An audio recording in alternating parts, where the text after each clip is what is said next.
జై గురుదేవ్. ఓం శ్రీ సాయిరామ్. అనంత ప్రేమ స్వరూపులారా, ఇప్పటి వరకు మీరు సత్యాన్ని ధర్మాన్ని గురించి తెలుసుకుంటున్నారు. సత్యానికి ధర్మానికి మధ్య అవినాభావ సంబంధం ఉంటుంది. రెండు వేరు కాదు, విడదీసే అవకాశమే లేదు. అయితే సత్యాన్ని గురించి తెలుసుకోవటం వేరు, అనుభవంలోకి పొందటం వేరు. అనుభవంలోకి పొందితే దాన్ని సత్య దర్శనం అంటారు. అనుభవానికి పొందిన తర్వాత అది మారే ప్రసక్తే లేదు. అయితే ప్రస్తుత కాలమాన పరిస్థితులలో సత్యాన్ని గురించి ధర్మాన్ని గురించి తెలుసుకోవటం చాలా సులభం. అనుభవంలోకి పొందటం బహు కష్టతరం.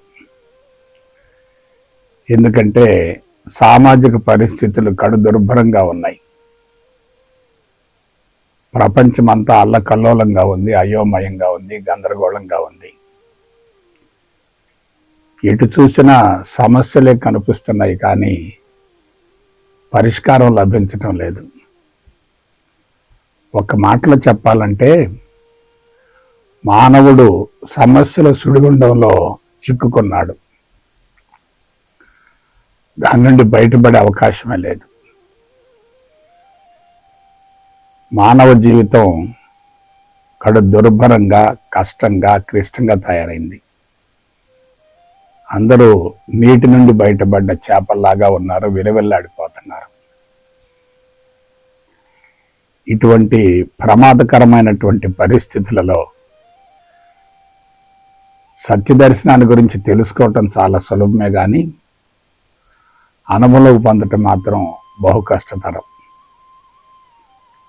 అయితే అసాధ్యం మాత్రం కాదు.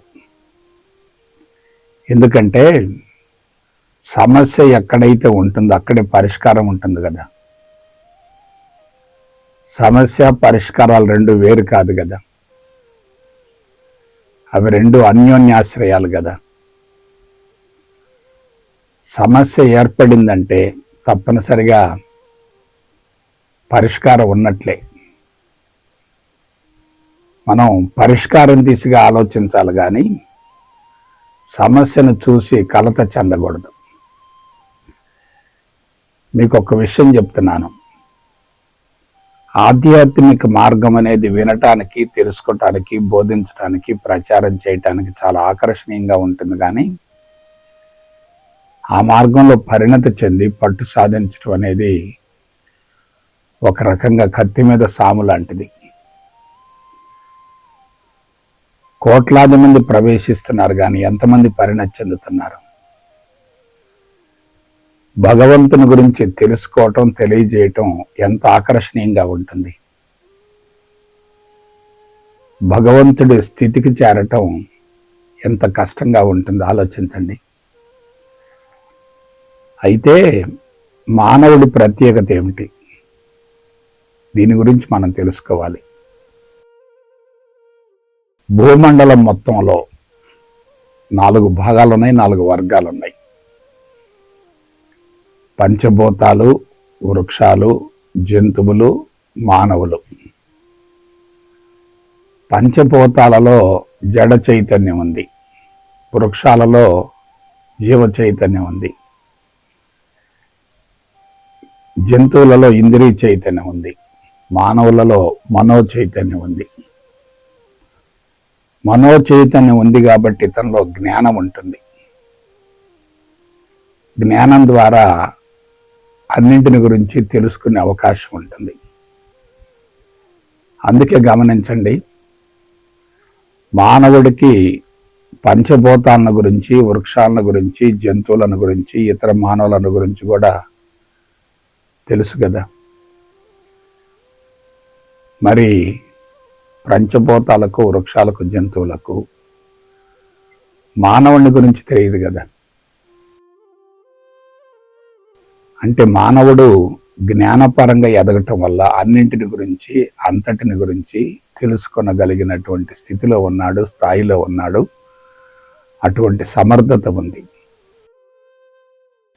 అన్నింటిని గురించి తెలుసుకోవటం అంటే ఏమిటి? అన్నింటిని గురించి తెలుసుకోవటం అంటే ఆ సమాచారాన్ని లోపల భద్రపరచుకోవటం. బయట ఉన్నటువంటి జ్ఞానమే లోపల ఉంది, లోపల ఉన్నటువంటి జ్ఞానమే బయట ఉంది. లోపల ఉన్నటువంటి జ్ఞానానికి అనుగుణంగా బయట ప్రపంచం కనిపిస్తూ ఉంటుంది. ఒకసారి ఆది మానవుని గమనించండి. అతనికి జ్ఞానం లేదు, ఉన్న చాలా పరిమితంగా ఉంది. అది శారీరక అవసరాలకే ఉపయోగపడింది. ప్రస్తుతం సమాజంలో ఉన్నటువంటి అమాయకులను గమనించండి. వాళ్ళకి జ్ఞానం చాలా తక్కువగా ఉంటుంది. అదే మేధావులను గమనించండి. వాళ్ళ అంతరంగంలో టన్నుల కొద్ది సమాచారం ఉంటుంది. సమాచారం ఎంత ఎక్కువగా ఉంటే తెలివి మీద సంపత్తి అంత ఎక్కువగా ఉంటుంది. తెలివి మీద సంపత్తి ఎంత ఎక్కువగా ఉంటే కృత్రిమైనటువంటి మేధస్సు అంత మోతాదులో పనిచేస్తుంది. కాబట్టి ఒకసారి ఆలోచించండి. తెలివి మీద సంపత్తి ఉన్నటువంటి మానవులు సమస్యల సుడిగుండలో చిక్కుకొని ఆ సమస్యల పరిష్కారం కోసం అతి భయంకరమైనటువంటి రుగ్మతలకు లోనై ఆ రుగ్మతల నివారణ కోసం భగవంతుని గురించి అతిగా, అనవసరంగా, విపరీతంగా ఆలోచిస్తున్నారు. అంటే మూల కారణం ఎక్కడుంది? లోపలుందా, బయట ఉందా? లోపలే ఉంది కదా. ఏమిటది? జ్ఞానం. బాహ్య ప్రపంచానికి సంబంధించినటువంటి జ్ఞానం అంతరంగంలో సంస్కారాల రూపంలో నిక్షిప్తమై ఉంటుంది. ఎప్పుడైతే జ్ఞానం లోపల ఉందో అదే జ్ఞానం బయట కనిపిస్తుంది. లోపల ఉన్నది మారితే బయట ఉన్నటువంటి జ్ఞానం కూడా మారుతుంది. బయట జ్ఞానం మారినా లోపల జ్ఞానం మారకపోతే బయట జ్ఞానం మారినట్లుగా కనిపించే ప్రసక్తే లేదు. ఇప్పుడు చెప్పండి, కీలక రహస్యం ఎక్కడుంది? అంతరంగంలో ఉంది. అంతరంగంలో ఎలా ఉంది? సంస్కారాల రూపంలో భద్రపరచబడి ఉంది. కాబట్టి సంస్కారాలన్నీ కూడా అంతరంగంలో ఉన్నాయి. ఆ సంస్కారాలే సత్య దర్శనానికి అవరోధం అవుతున్నాయి. కాబట్టి మనం సంస్కార శుద్ధి గావించుకుంటే ఎలా ఉంటుంది? సంస్కార శుద్ధి గావించుకోకుండా కేవలం తెలుసుకుంటే ఎలా ఉంటుంది? కేవలం తెలుసుకుంటే అది సత్యం అవుతుంది. సంస్కార శుద్ధి జరిగితే అది సత్య దర్శనం అవుతుంది. ఇవాళ ఉన్నటువంటి పరిస్థితులలో మనిషి పుట్టుకతోటే సంస్కారాల మోతాదు గణనీయంగా ఉండి జీవితాన్ని ప్రారంభిస్తున్నాడు. సామాజిక పరిస్థితులు కడుదుర్భరంగా ఉన్నాయి కాబట్టి రోజులు గడిచే కొద్దీ సమాచారపు మోతాదు పెరుగుతుంది తప్ప తగ్గటం లేదు. సమాచారపు మోతాదు పెరుగుతుందంటే సంస్కారాల మోతాదు కూడా పెరుగుతున్నట్లే కదా. సంస్కారాల మోతాదు పెరుగుతుందంటే తెలివి మీద సంపత్తి ఎక్కువగా ఉన్నట్లే కదా. ఆర్టిఫిషియల్ ఇంటెలిజెన్స్ ఉన్నట్లే కదా. ఇప్పుడు కీ పాయింట్ దొరికింది. మనిషి పుట్టినప్పటి నుంచి మరణించేంత వరకు, ఉదయం నిద్ర లేచింది మొదలు మరలా సాయంత్రం నిద్రకు ఉపక్రమించేంత వరకు నిరంతరం కూడా సమాచారాన్ని సేకరిస్తూ ఉన్నాడు. ఆ సమాచారం ద్వారా కృత్రిమ మేధస్సు బలోపేతం అవుతుంది. ఇది చాలా కీ పాయింట్. అయితే సమస్యల పరిష్కారం కోసం, రుగ్మతల నివారణ కోసం ఆధ్యాత్మిక మార్గానికి ప్రవేశిస్తున్నారు కానీ సత్యాన్ని గురించి తెలుసుకోవటానికే విపరీతంగా ఘర్షణ పడుతున్నారు. సత్యాన్ని గురించి తెలుసుకోవటానికే ఘర్షణ పడుతున్నారంటే ఇక సత్య దర్శనం ఎలా అవుతుంది? సత్య దర్శనం కావాలంటే మార్గం ఏమిటి? అంతరంగ సంస్కార శుద్ధి జరగాలి కదా. అందున ఉత్తమ సంస్కారాలను తొలగించుకోవటం, కరిగించుకోవటం చాలా సులభం. కానీ చెడు సంస్కారాలు ఎలా తొలగిపోతాయి? అవి లోతుగా, బరువుగా, భారంగా రికార్డ్ అయి ఉంటాయి కదా. వాటిని తొలగించుకోవటం సాధ్యం కాదు కదా. ఆలోచించండి. కాబట్టి మనిషి ప్రయత్నం చేస్తున్నాడు కానీ విజయవంతం కావటం లేదు. అందుకు మూల కారణం ఏమిటి? సంస్కార శుద్ధి గావించుకున్నటువంటి సద్గురువులు కావాలి.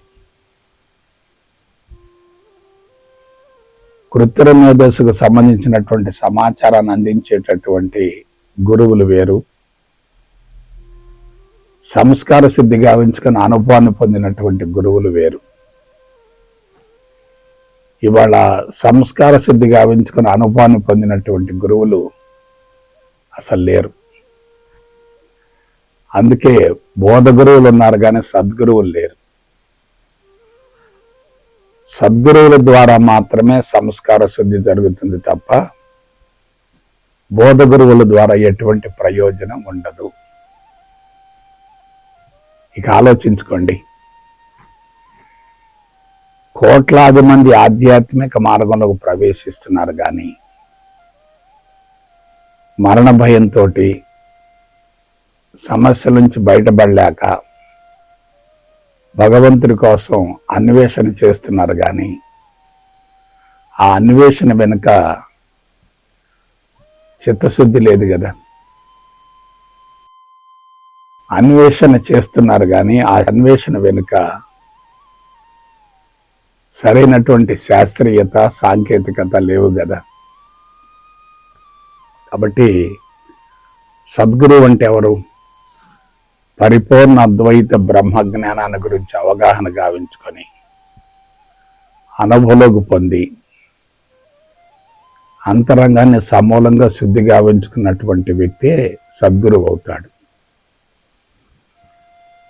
అయితే అంతరంగం ఎలా శుద్ధి అవుతుందండి? అది సాధ్యమేనా? ప్రస్తుత కాలమాన పరిస్థితులలో కఠోర సాధన ద్వారా అంతరంగ శుద్ధి సాధ్యం కాకపోగా ఇంకా కలుషితం పెరుగుతుంది. కలుషితం ఇంకా పెరుగుతుంది. అందువల్ల మనం ఏం చేయాలి? అధునాతన శాస్త్రీయ సాంకేతికతను ప్రయోగించాలి. అందుకు తప్పనిసరిగా పరిపూర్ణ అద్వైత బ్రహ్మజ్ఞానం పాశుపతాస్త్రం లాగా ఉపయోగపడుతుంది. అయితే పరిపూర్ణ అద్వైత బ్రహ్మజ్ఞానంలో ఉన్నటువంటి ఔన్నత్యం ఏమిటి, విశిష్టత ఏమిటి? ఎవరికైతే పరిపూర్ణ అద్వైత బ్రహ్మజ్ఞానాన్ని గురించి అవగాహన ఉంటుందో వాళ్ళకి జ్ఞానమే మాయా అనే విషయం అవగాహన అవుతుంది. మానవుడి యొక్క అంతరంగంలో ఉన్నటువంటి సంస్కారాలతో కూడినటువంటి జ్ఞానం అంతా కూడా వాస్తవం కాదు. ఎందుకు వాస్తవం కాదు? అదంతా కూడా ఆత్మ నుండి వచ్చిందే, మరలా ఆత్మలో కలిసిపోయేదే. మనిషి మానసిక స్థాయిలో ఉన్నప్పుడు ఆత్మ యొక్క ఉనికిని గ్రహించలేడు. ఆత్మస్థితికి వెళ్ళగలిగితే మనసును స్వాధీనపరుచుకుంటాడు. మనసు అనేది మహాప్రమాదకరమైంది. సంకల్ప వికల్పాలతో కూడి ఉంటుంది, ద్వంద్వాలతో కూడి ఉంటుంది, రెండింటి సమ్మేళనంగా ఉంటుంది. రెండు కూడా జంటలుగా ఉంటాయి, పాక్షికంగా ఉంటాయి. ఆ విధంగా మనిషి మనసు ద్వారానే బలహీనపడ్డాడు. ఆ మనసు కూడా మనిషి ప్రకృతిలో స్వేచ్ఛగా సంచరిస్తున్నప్పుడు బలహీనంగా ఉంది. మనిషి స్థిర నివాసానికి వచ్చిన తర్వాత అది బలోపేతమైంది. కాబట్టి అంతరంగంలో సంస్కారాలు ఉన్నాయి అనుకోండి, ఆ సంస్కారాలు చెడుగా ఉన్నాయి అనుకోండి, తమో రజోగుణ సంబంధమైనవి అనుకోండి, అతను వాటిని దాటి వెళ్ళలేడు కదా. తాను అనుకున్నదే జరగాలి అనుకుంటాడు కదా. అనుకున్నది జరిగింది అనుకోండి, తృప్తి పడతాడు.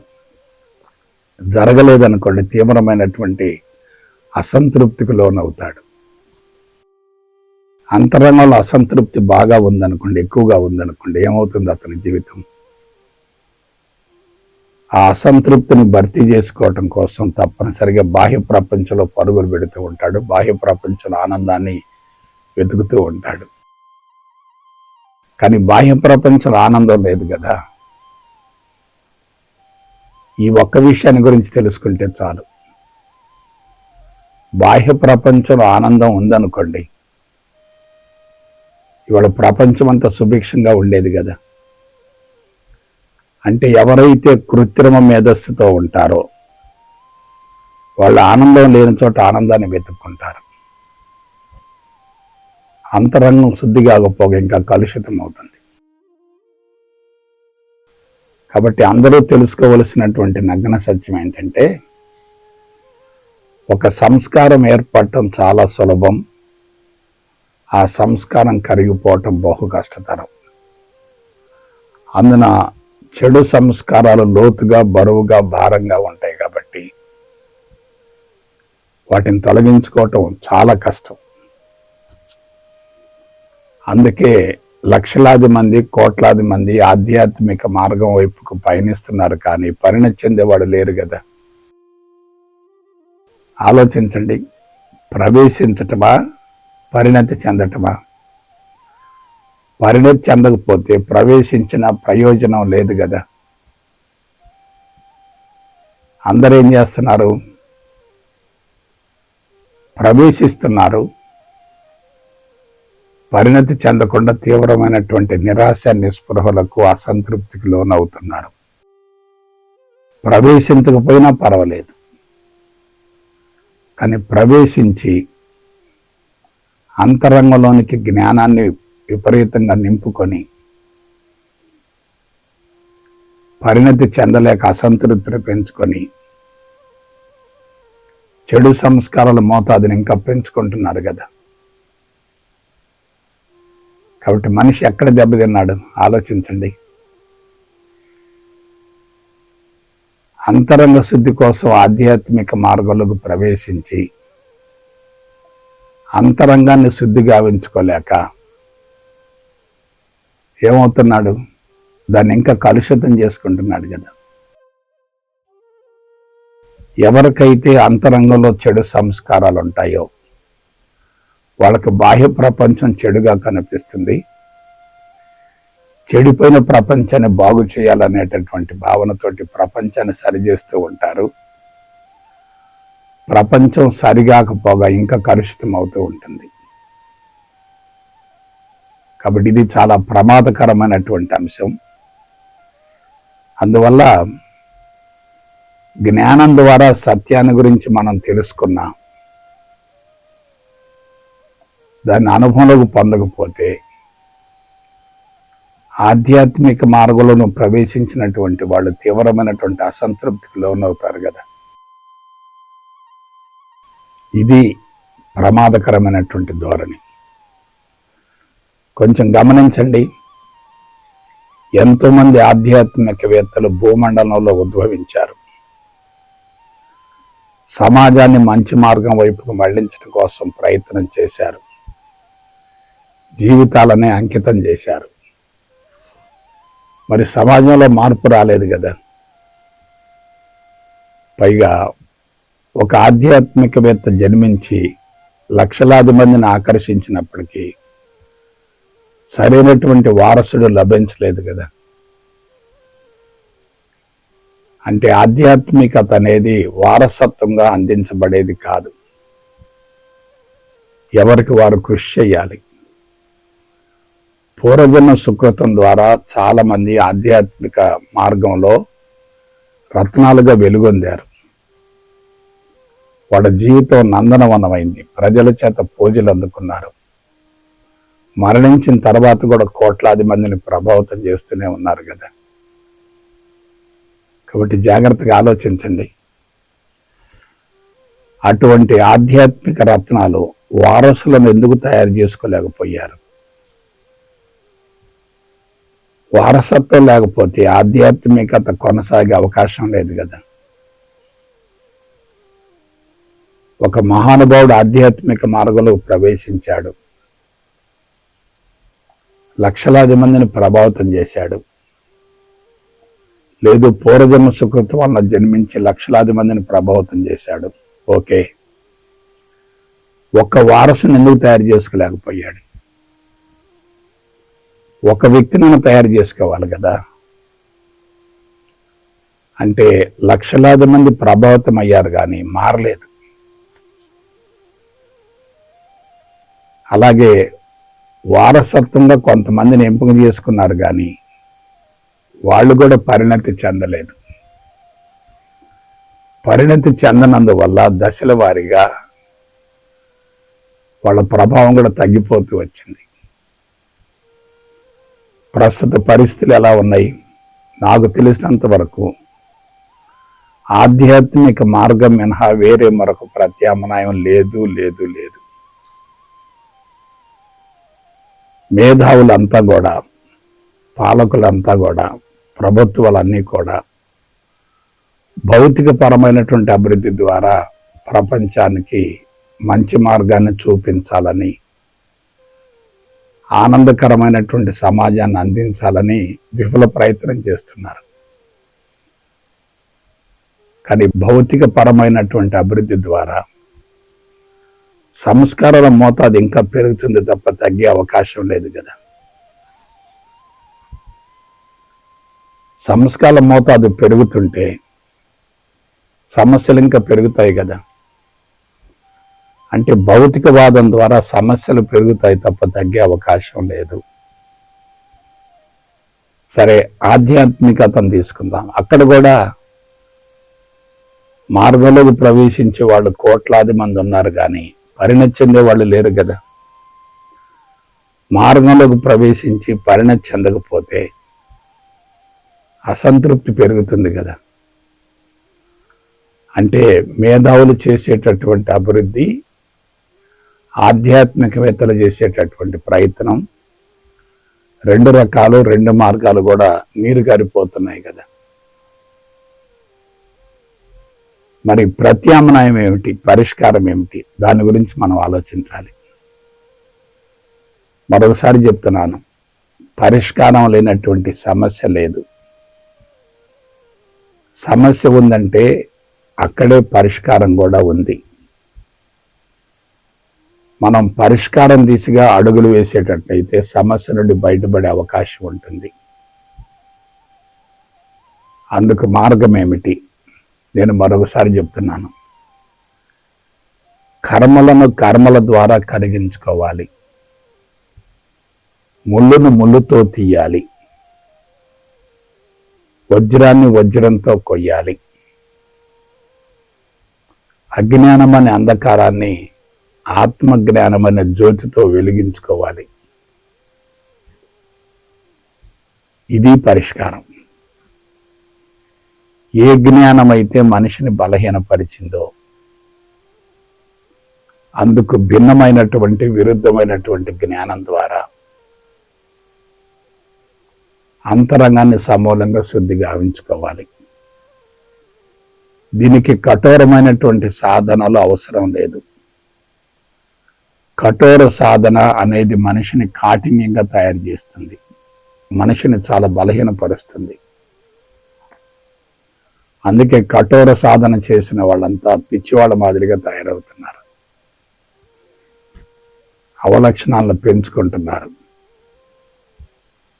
కాబట్టి మనం నూతన పందాలో ఆధ్యాత్మికతను గురించి అవగాహన గావించుకొని దాన్ని అనుభవంలోకి పొందే విధంగా